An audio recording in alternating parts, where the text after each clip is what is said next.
Welcome to Trench Diaries. This is Sniper on the Eastern Front, Chapter 2. Try your luck as a sniper. On July the 22nd, the struggle to restore the former German front line succeeded. The Russians fought with desperate courage, and well camouflaged, they often demonstrated enormous fire discipline, only shooting from a distance of under 50 meters. This way, nearly every shot hit its target. The Russian marksmen in particular made sure that the German riflemen were cut to the quick. The realization dawned on machine gunner Allerberger that his job was a suicide mission more than anything else. The strategic importance of machine guns inevitably meant that they drew the energetic fire of heavy weapons such as mortars and infantry guns and, especially in mobile battles, snipers. As a result, the losses among machine gunners were disproportionately high. It therefore became clear to him, even after the first few days, that his chances of survival depended urgently upon finding himself another role within the company. It was just a dull hit against his left hand when the piece of shrapnel hit Sepp on his 5th day of battle. He accepted the injury with an amazingly cold fatalism as an inevitable consequence of war. Astonishingly, it did not hurt and it hardly bled. He checked the flexibility of his hand and was reassured that it seemed unaffected. He fell back with his MG, ripped up a set of bandages, and with the help of his comrade bandaged the gaping wound at the base of his thumb. He barely had the bandage on before his companion shouted, "Seppi, look out! They're coming! Shoot! Shoot!" An hour later, when the company was pulled out of the fighting line and he got a little rest, he finally felt the pain. At the assembly point, which was also the supply depot, a doctor with a few ambulance men was giving first aid to the wounded, and Sepp went to have his own wound treated. A small farmhouse with a thatched roof, a little way from the regiment's headquarters, housed the makeshift hospital. Without feeling any emotion, Sepp listened to the moaning and whimpering cries and breathed in the aroma of raw flesh. One of the medics was sorting the incoming casualties according to the seriousness of their wounds. A very young soldier was brought in, carried on a square of tent cloth. Below his boyish face, which was moaning stereotypically, "I can't move, oh God, I can't move," his motionless body dangled like a marionette.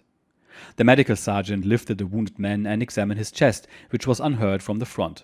But between his shoulder blades there was a gaping hole as big as 2 hands. Emerging from this were bone fragments from his ribs and spine. Carefully, he laid him back on the tent square and said, "We can't help this one, boys. With this wound, death is a mercy. Bring him over to the barn, to the priest." All the hopeless cases were being sent to the barn, where a chaplain, obviously overwhelmed by grief, was trying to give the mortally wounded what little comfort he could.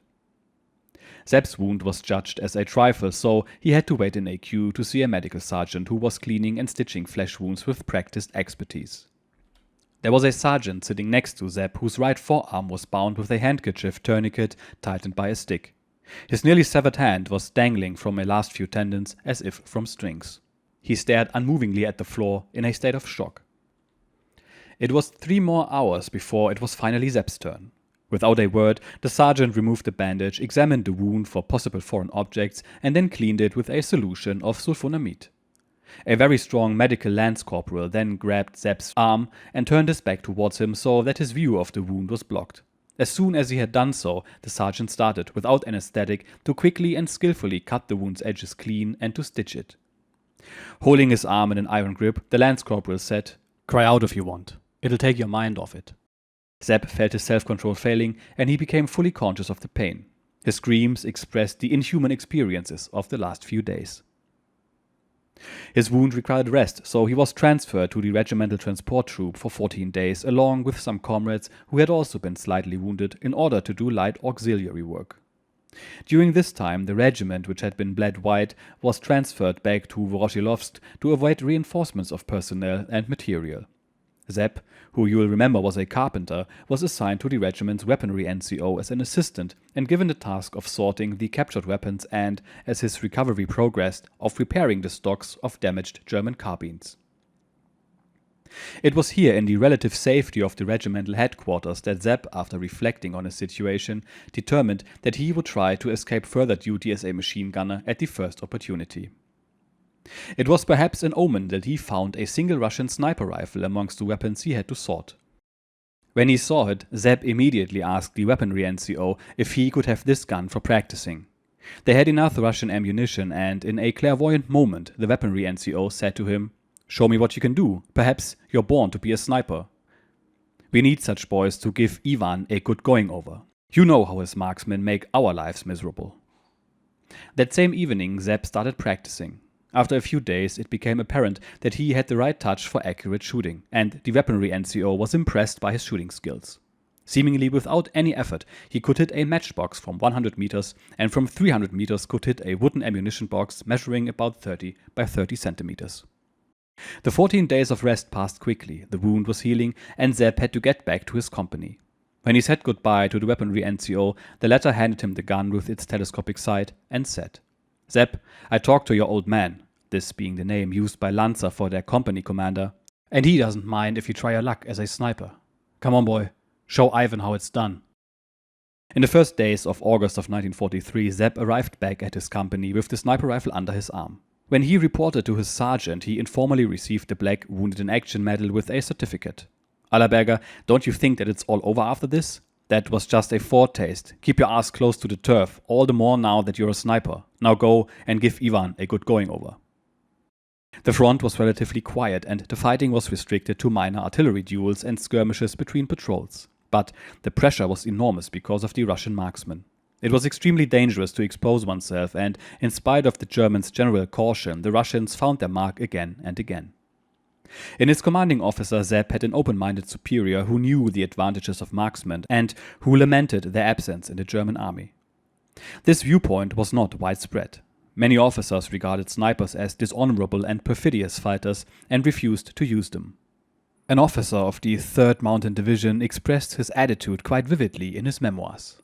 He writes as such: "Perhaps he was one of those gunmen who crawled outside in the dawn or before dusk and who were lying still, with a view like a cat above a mouse hole through their telescopic sight of the hostile gunman's position from which a shoulder or a head was lifting, just for a moment, but just enough. And a shot shattered the silence. From a slowly cramping hand, an empty tin is falling. The urge cost him his life. That is war." I shall give a quick explanation about this. One problem for soldiers stuck in trenches is that they have to answer the call of nature. For hygienic reasons, they can't fill the trench with excrement, so after a few days at the front, Lancers learned to use empty tin cans as camp toilets. After they'd relieved themselves, the smell and the grumbling of their comrades necessitated swift disposal of the contents, and it was when swinging the tin over the lip of the trench that inexperienced soldiers sometimes rose too high for fear of making a mess. A good sniper would use such an opportunity for a clear shot without any remorse. But in the end, such officers' comments were self-righteousness. War is not ethical and not heroic. Its object is to achieve a political aim through the use of maximum violence, and the price is death, mutilation, and destruction. It makes absolutely no difference if you're hit by a bullet of a sniper or torn apart by a mortar shell. And if the fragile question of honor is the point at issue, who is the more honest and brave in a fight? The officer who, for example, sends an entire company to be slaughtered to achieve some strategic aim for personal glory, or as a result of tactical incompetence, or the perfidious but highly effective sniper who continually exposes himself to considerable risk. Anyway, Sepp had escaped his suicidal role as a machine gunner, and now he was directly under the company commander. Because the military situation was largely limited to defending their own positions at this time, his commander allowed the new sniper to hunt within the bounds of the company area. Instinctively, Sepp set about things the right way and went around the trenches to ask his comrades what they had seen. He was welcomed with a sigh of relief. "Finally, we have a sniper. Show them, Sepp." A machine gun group leader took him by his jacket sleeve and pulled him into a sap. Through a hole between the tree trunks that were piled along the trench's edge as protections, he showed him the Russian positions and explained. "Over there's a sniper. He shoots at everything. Look here, even the crockery that we held above the trench has got a hole in it. Can you get rid of him?" Chapter 3. An unfathomable and essential share of luck. Straining his eyes, Sepp peered through the small hole between the tree trunks with his 8x magnification binoculars he'd been given at the instigation of the company quartermaster sergeant, but he couldn't see anything suspicious. After that, he suggested carefully holding a rolled tent square with a cap on it above the edge of the trench while he observed the Russian position. The Russian marksmen seemed to be quite inexperienced because as soon as the cap was shown above the trench's edge, he fired. Sepp saw the muzzle flash of his opponent flicker from a pile of wood like a breath of wind. Now that he knew where the Russian was concealed, he could even make out his telescopic sight by a slight shimmer on the lens. Already in this first deployment, Sepp was demonstrating an intuitive feel for his new role as a marksman because, unlike his opponent, he understood the first rule of survival. Never shoot at a target you haven't certainly identified.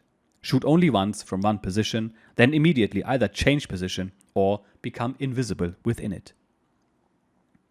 His counterpart stayed in his position and was waiting for a new target, a fatal mistake which he was about to pay for with his life. Sepp laid out a roll 10 square behind the tree trunks as a support and carefully pushed the muzzle of his gun through the gap. He was unable to use his telescopic sight because the opening was not big enough, but the Russian was laying only about 90 meters away, so he could aim the regular way using the fore and rear sights. Suddenly, he became nervous. His comrades were expecting an absolute precise shot, and he abruptly realized he had the task of killing a man in calculated and premeditated cold blood for the first time in his life. Scruples gnawed at his conscience. His throat went dry, his heart was racing, and his hands trembled. He felt paralyzed and was unable to pull the trigger, and he had to put his rifle down and take deep breaths to regain his composure. His comrades were standing around and staring at him, full of expectation. Repeatedly he raised his weapon into a firing position, adjusted it carefully, and then hesitated again. "Well, what is it? Give him a wallop," he heard a comrade saying, as if from far away.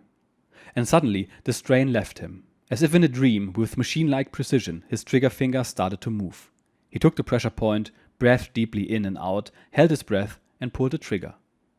The shot rang out, there was dust in front of his muzzle, and he could not see. But a comrade who was looking through another hole between the logs was shouting, "You got him, lad! A perfect hit! That swine is dead!"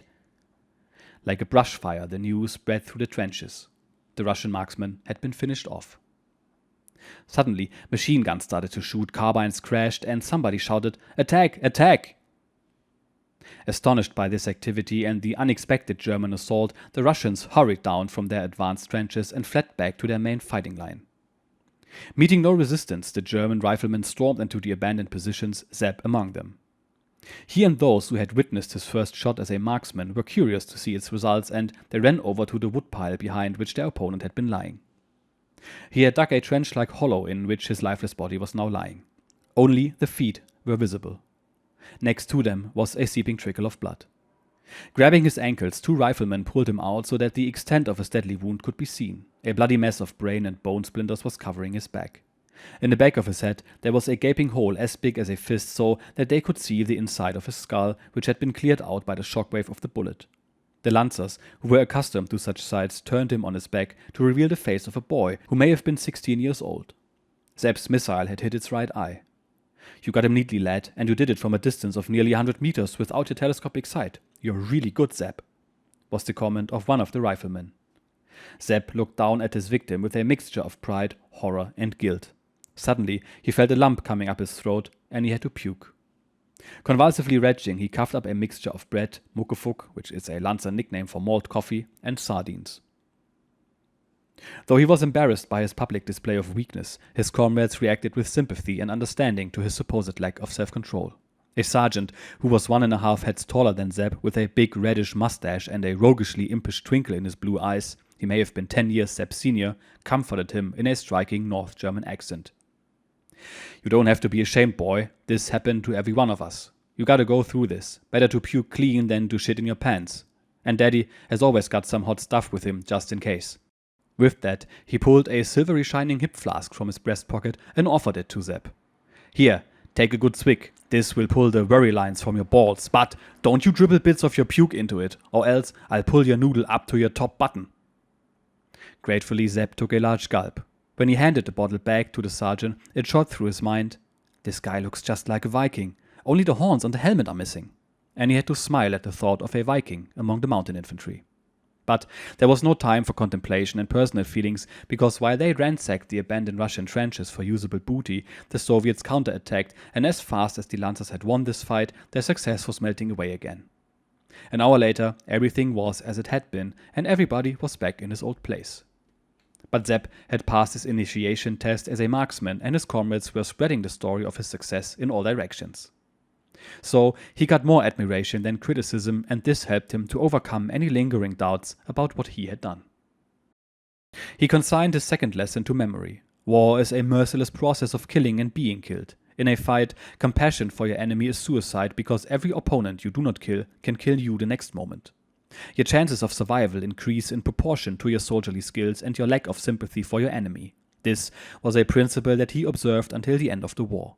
If he had an enemy in his sights and his finger on the trigger, then his fate was sealed, without exception. Sepp managed to shoot 2 more careless Russians the same day. In juvenile pride at his success, he cut 3 notches on the stock of his gun with his penknife, a ritual that he kept up as long as he had his Russian gun with its telescopic sight. Not until a comrade tragically died a year later did he give up this suicidal habit. That same day, the sergeant told him that he had to report his hits to the company headquarters, always naming a witness of non-commissioned officer or officer rank. But the only hits that counted were those not made in an attack or in a defense of a position. He had to keep a little book listing his hits, and an officer or sergeant always had to confirm it. For every 10 confirmed hits, he got a silver cord 7 centimeters long and 1 centimeter wide, like those on the collars of sergeants, and this was soon on his left forearm. But getting confirmation of hits was often an annoying affair. Some of his superiors envied his success and refused to give their signature. This was especially true of artillery observers, who were often young officers full of soldierly idealism, who thought of their own marksmen as insidious snipers and showed their antipathy by refusing to confirm their hits. Another reason why marksmen and artillery observers didn't get along too well was the fact that marksmen used to steal the observers' superior equipment, such as jackets, blankets, and tent squares. Sepp would become a master at such unofficial procurement of officers' equipment. In the next 14 days, he was successful 27 times, and his new task quickly became a routine. As a novice, he nevertheless had a fair share of luck because the Russian marksmen shunned him, not knowing of his actual experience. Besides, his company's part of the front stayed relatively quiet. This gave him the opportunity to learn from experience and from his mistakes, an advantage that many other novice marksmen did not have, so that they often had to pay for their mistakes with their lives. But this quiet period was soon over. On August 18, 1943, after some days of increasing Russian pressure, there was a huge attack along the whole length of the Donetsk front. With an overwhelming superiority in numbers, the Russians were able to break through, and the riflemen had to abandon their position. But now that they were on the defensive, the true tactical significance of a good marksman became apparent. Although Sepp had been at the front for only a few weeks, he already had the stoic resolve and coolness of an experienced lancer. Even in desperate situations, he kept his nerve and fought with inspiration and luck, an ability that could not be taught, not even during the best training. Only the reality of battle showed if you were a real soldier in control of your personal fear and in possession of the natural reflexes necessary to escape. The 3rd Gebirgsjäger Division started its systematic withdrawal to the Dnieper. With the powerful superiority of 33 complete divisions compared to just 10 denuded formations on the German side, the Russians stormed the German positions, where 90 soldiers had to defend each kilometer of front line. Gaps were plugged by deploying second line and logistical troops, so there was no staggering of units and no reserves. A Soviet breakthrough would therefore have immediate and highly dangerous consequences. The 3rd Gebirgsjäger Division was at the center of the heaviest fighting near Zaporizhia, where 2 Russian wedges were trying to break through and close a pincer movement.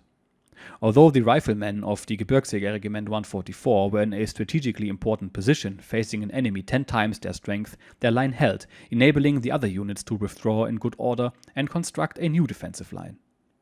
At the beginning of September, the roads were turned into a knee-deep morass by the continuous rain of an early autumn. Constant lack of sleep, problems in the supply of food and ammunition, and the unremitting pressure of fighting were using up the last reserves of the riflemen's stamina, a situation that would become typical of the rest of the war. Sepp's company was ordered to cover the retreat of the regiment. Its 60 riflemen were positioned in a village around a strategically important crossroads to keep the Russians' mechanized advance troops busy. The enemy's reconnaissance established the company's numerical inferiority quite quickly, and more Russian units were sent up to annihilate them. The remaining men of 7th Company were experienced soldiers, and being well entrenched and capable of laying down accurate fire, they managed to keep the Russians at a good distance. They even endured the fire of small artillery weapons and tanks with few losses. It was in battles like these that marksmen proved their worth. Shot after shot, Sepp would hit its target at distances of up to 300 meters, forcing the enemy to seek cover from the deadly accuracy of his almost unerring aim. In such desperate fights, it was a decisive advantage if he could shake the enemy's morale. An experienced marksman didn't necessarily want to kill his victims outright, but rather to put shots into the torso, which were as painful as possible, and put him out of the action. Besides enabling the marksman to achieve a higher quota of hits during the mad rush of the fighting, the animal-like screams of heavily wounded men demoralized their comrades and broke up the momentum of an attack. It was in these battles against superior numbers mounting mass attacks that Sepp developed a personal tactic to perfection. He would ignore the first 3 or 4 lines of attackers and then pump as many rounds as possible into the stomachs of men in the hindmost wave. Their startled cries of pain and the fact that they came from behind unnerved the front ranks, and the attack started to falter. That was the moment when Sepp would switch his attention to the closest attackers. Enemies nearer than 50 meters he would bring down with fatal head or heart shots as fast as possible to put them out of action instantly. Enemies further away than 50 meters were shot in the torso instead to wound as many of them as possible. With fleeing enemies especially, shots into the kidneys were effective, leading to the wounded men screaming inhumanly. As a result, the attack would often break off suddenly. In situations like these, Sepp might achieve more than 20 hits in as few minutes, though these didn't count towards his score. For 2 days he helped to ensure the survival of the little unit in this way, but to escape the inevitability of annihilation they had to withdraw, since their strength was shrinking continuously. During the second night, 7th Company managed to make off through a breach they had created in the dusk, taking 13 wounded with them. Again, it was the marksmen who held their pursuers at a respectable distance until they reached their own new fighting line at dawn. Of course, the question of ethics and soldierly honor during such a fight doubtlessly reared its head to modern readers.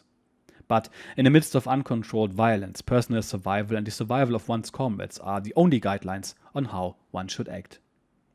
Even after they had reached the main fighting line, there was no time to think of well-earned rest. As the new day dawned, the Russians attacked again, more cautiously, but it still demanded all their attention. This time, 3 tanks were rattling along ahead of the advancing riflemen. Sepp had created a well-concealed position for himself amongst his comrades, where he hoped to stay undiscovered for a long time. The Lancers had disguised all of their new entrenchments as well as they could to take the Russians as much by surprise as possible. Accordingly, the enemy was approaching carefully, being uncertain of what he faced. The Soviet infantry were sheltering behind their slowly moving tanks, which were now about 150 meters from the German position. With a jerk, the front tank stopped, its turret turning with a buzzing sound to aim its cannon towards the German lines without having actually located them. The turret stopped, and a few seconds later the hatch opened. Sepp already had his gun in firing position, its telescopic sight focused on the cover. Carefully, a head emerged through the opening, which was about 2 hands wide, and lifted a pair of binoculars to its eyes. Sepp's rifle was ranged to about 120 meters at this point, so he calculated that if he aimed a few centimeters higher, his shot should hit the tanker's head. A direct hit was his duty in such a situation, because the report of his rifle would be the signal for the battle to begin. Sepp hesitated for a few seconds, and then the thought came into his mind that this might be the commander of the tank and perhaps of the whole attack. His death might decide the entire battle. A deep breath, a moment of concentration, then the quiet and steady pressure of his finger on the trigger and the bark of the rifle. Through his telescopic sight, Sepp saw a splash of blood hit the hatch, and the head disappeared inside the tank. Seconds later, the fight was raging. But the tanks didn't move, they just shot towards the German lights without harming them. After a few minutes, their motors started to roar, and the 3 colossi of steel withdrew. Sepp's guess had obviously been correct. The Russian attack was clearly leaderless, and when the enemy tried again after about an hour, their attack did not have the necessary pace and determination.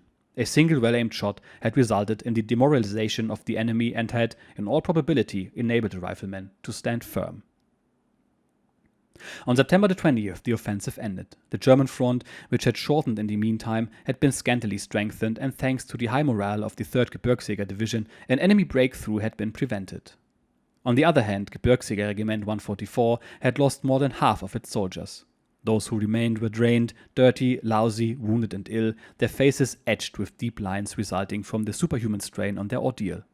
The Nazi propaganda machine cynically described these faces as the heroic physiognomy of warriors on the Eastern Front forged in the fire of combat. Sepp, amazingly, had got through it all without a scratch, though he suffered from lice, lovingly called Sackratten by the Lancers, and diarrhea, resulting from the fact that, like many of his comrades, he had lived for days on salty cucumbers found in the pantries of deserted Russian farmhouses. The division used the temporary lull in the fighting to build a new defense line, die Wotanstellung.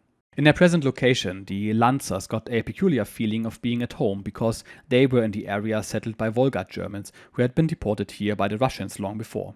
Amid the neat little villages and small towns with names like Heidelberg, Tiefenbrunn and Rosenberg, the houses neat and tidy with the crockery in the cupboards looking as if their owners would return at any moment, the Germans constructed their entrenchments knowing that within a few days or perhaps weeks the storm of war would sweep over them.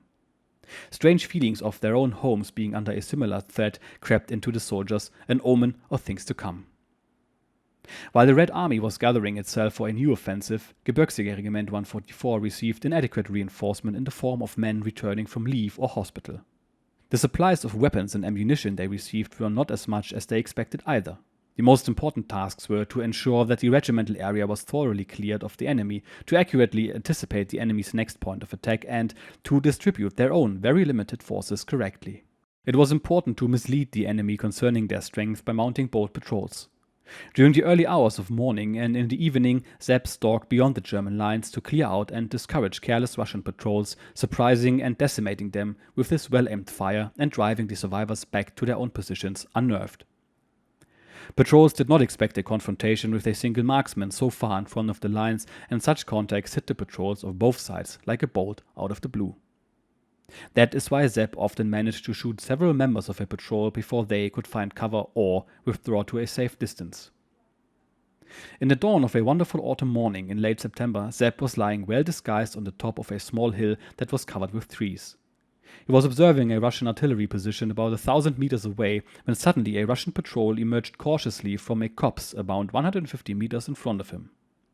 Led by a very young lieutenant, the obviously careless group appeared in the early morning sun in single file, much too close together. With practiced self-control in order not to reveal his position, Sepp brought his gun carefully into firing position and was amazed as he watched the inexperienced procedure of the patrol. As usual, he first took the officer into the reticle of his telescopic sight and was fascinated to see that he seemed to be a member of the Russian political top brass. It was highly unusual, but he wore a custom-made uniform of refined cloth and wonderful boots of the best leather. Spellbound, watching the scene with his finger ready on the trigger, Sepp saw the lieutenant stumble over a tree root. Relaxing his finger, he saw the Russian get up and pull a snow-white handkerchief with a crocheted edge from his pocket to clean his fingers and his uniform.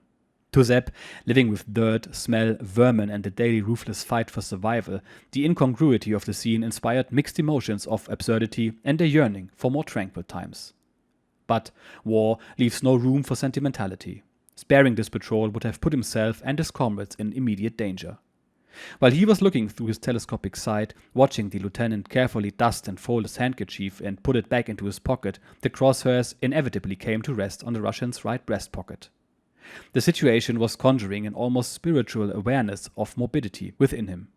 The imminent act of killing seemed to stylize itself into a ritual, a poetry of the arbitrary transience of existence, as if when raised to an art in the Japanese samurai code of Bushido. With a strange lightness he reached the moment of decision, took the pressure point again, and with an inner smile squeezed the trigger. As the bang rent the morning silence, the young officer stared with shocked disbelief at the hole in his chest, from which a small fountain of blood was spurting. While his soldiers dived this way and that, yelling loudly, he sank to his knees without a sound, his already empty eyes rolling up towards the morning sky, and dropped lifelessly into the bushes. After 2 of his men had paid with their lives for trying to recover him, the others stayed under cover and withdrew without having located Sepp's position. But he knew that his hiding place was no longer safe and disappeared into the undergrowth fast, like a ghost. During his daily explorations and hunts ahead of the main fighting line, Sepp saw the enemy's number steadily grow. His reports and those of other marksmen were important pieces of the mosaic of German reconnaissance that managed to localize the focus of the coming attack. At 8 a.m. on the morning of September the 26th of 1943, hundreds of flashes illuminated the eastern horizon with a devilishly twitching light. A rumbling and howling approached the German positions, rising to an ear-splitting pitch as it came. Between 1 second and the next, the very entrance of hell seemed to open between the Lancers. In an almost single explosion, an artillery barrage rained down on them from hundreds of guns and multiple rocket launchers. The air buzzed with splinters, and it became hard to breathe amid the eruptions of earth, gas, and dust. Nerve-rending cries of the wounded and mutilated followed the first wave of explosions as the riflemen pressed as deep into their trenches and foxholes as they could. Quick prayers were murmured or screamed, silent promises were made, soldiers seized by hysteria were held back by their comrades. Minutes became hours. The earth was trembling from the shell hits and detonations. The air turned into a scruffy mixture of dirt, gas, and metal dust, which nearly took the soldiers' breath away. Sepp felt as helpless as a little child as he clawed into the earth of his hole. Compulsively, he murmured the Lord's Prayer again and again, interrupted occasionally by pleas for divine protection. Shit, why me? God, let me come out of this alive, help me, please. Our Father which art in heaven. Suddenly a huge detonation close by deafened him and momentarily robbed him of his orientation. A surge of earth and a dark shape fell in his direction beyond the trench's edge. Instinctively, Sepp pulled his head to his knees and squatted down even more. Then, dully, something smacked into the dirt beside him. Abruptly, he drew back, filled with icy horror. It was the steaming remains of a comrade from a hole nearby, a torso with its limbs torn off, its breast, neck, and face torn apart by splinters into a bloody, twitching mess. But its mouth, amazingly unhurt, suddenly started to moan gutturally and talk as if from another world. What's wrong with me? What happened? Why is it so dark suddenly? Why can't I feel my body? The shredded stumps of its upper arms and thighs twitched helplessly. Help! Help me, please! It gurgled imploringly. Panic came over Sepp. Almost hysterically, he pressed into the wall of the trench to avoid touching the mutilated body. Paralyzed and unable to move, he stared at the nightmarish scene. The dying man started to scream. I'm blind! I'm blind! With that, the torso began twitching and rolling in the dirt. Sepp thought he would go insane. Suddenly, he was trembling all over. His thoughts were screaming, Oh God, let him die! Damn, let him die, please! Why doesn't he die? The wounded man's cries increased to a last unreal "Ah!" and broke off amid a convulsive spasm of the shredded former body. His comrade was released. Sepp stared at the body as if hypnotized for several minutes as he tried to calm down. He was unaware of events around him as the shells from tanks and heavy mortars contributed to the hellish scene. But now the infantry attack was approaching. As suddenly as the fire had started, after half an hour, an eternity for the Lancers, it ended. Now the rising rattle of Russian tank tracks could be heard, mixed with the sound of advancing infantry. It took mere seconds for the riflemen to recover. Medics took care of the badly wounded, while the slightly wounded and unwounded Lancers hoisted their weapons above the edge of their trenches and returned the Russian fire. Sepp was almost delighted at this opportunity to release his tension. Wildly, without any regard for danger, he threw himself into the fight to divert the madness that was growing within him. It was like being liberated. Again, the hour of the marksman had come. Shot after shot, his bullets found their mark in the enemy lines with deadly accuracy.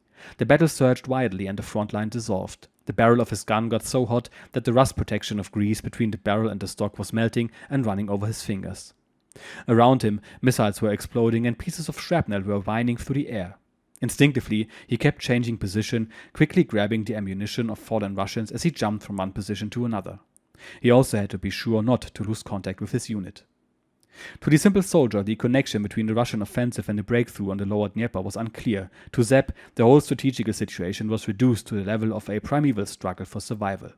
For 8 days the battle raged, shifting constantly from defense to counterattack. Companies and regiments dwindled away and were not replaced. The first aid posts were operating day and night, a never-ending stream of medics dumping bucketfuls of human tissue and amputated limbs in the waste pits behind the operating tents. Hundreds of soldiers waiting for help lay moaning, screaming and dying as the medical men separated out the hopeless cases. Those that were lucky awaited their deaths in morphine-induced tranquility, but most died alone and in agony. Many badly wounded men with no hope of recovery were actually shot on the battlefield by their own comrades, if they were lucky, because otherwise they were in danger of being found by the enemy. Mistreatment of the wounded was another feature of war's daily routine. A smell of gunpowder, sweat, blood, fear, and death lay over the battlefield and ate indelibly into the minds of the soldiers. Sepp, a 19-year-old youth, lost his innocence and his light-hearted view of life in these surroundings, like many others of his age. He accepted that he had to sell his life as dearly as possible, and he developed an amazing professionalism for one so young. He kept his nerve where other people panicked. He used his weapon with deadly precision, like a surgical instrument. A primitive instinct for battle surfaced within him, so that the rhythm of defense, shelter and attack came as second nature. He was known for the fearlessness of injury or death that is also called bravery. And he had an unfathomable and essential share of luck. This is one of the mysteries of war. Some soldiers seem to be immune from death or harm. Sepp was one of them. He would survive despite the fact that he was always in the thick of the things. On October the 4th, the fighting finally abated, allowing the exhausted company a few precious days to reorganize. And there you go. I told you it would get worse. Would you believe me if I told you that it's still just a glimpse of things to come? Well, you better, because that's precisely it. But let's talk about what is going on in this episode first, concerning the bigger picture. From July to September 1943, which is roughly when these chapters take place, the Eastern Front was situated in eastern Ukraine, the same area where the fighting is going on today, and cities like Mariupol and Kharkov are well known. I will put a rough map on screen to give you a basic idea. The 3rd Mountain Division conducted a fighting retreat and suffered heavily, but managed to defend against repeated Soviet attacks. It is said that the Soviets used penal companies to perform repeated human wave attacks, and various sources tell of literally hundreds of Russian bodies in front of the lines. During the heaviest phase of the battle, the 6th Army, which was the parent element of the 3rd Mountain Division, managed to take 16,000 Russian prisoners of war and inflict about 3 times that number in killed or wounded troops. At the same time, the 6th Army lost about 21,000 men, 2,500 of which were from the 3rd Mountain Division alone. The main difference was that the Soviet units were replenished almost immediately, whereas the German troops were not. The general in charge of Army Group South, which the 6th Army belonged to, Erich von Manstein, pleaded with Hitler to commence an orderly retreat to regroup, but was denied initially. The Donetsk basin, which is what this area is called, is very rich with coal and as such could not be given up. It took Manstein 2 weeks to convince the Führer, and after receiving the go-ahead, he immediately ordered his troops to do exactly what he had planned. Afterwards, the 6th Army managed to repel an attack of no less than 18,000 Soviet troops on a single day. These are incomprehensible numbers of bodies, and our man here is right in the middle of it. We will see how he manages in the next episode. So, if you've made it this far, thank you for watching. Also, consider subscribing as well as liking and commenting to please the algorithm. I read every single comment and try to reply to all of them. Cheers and bye bye.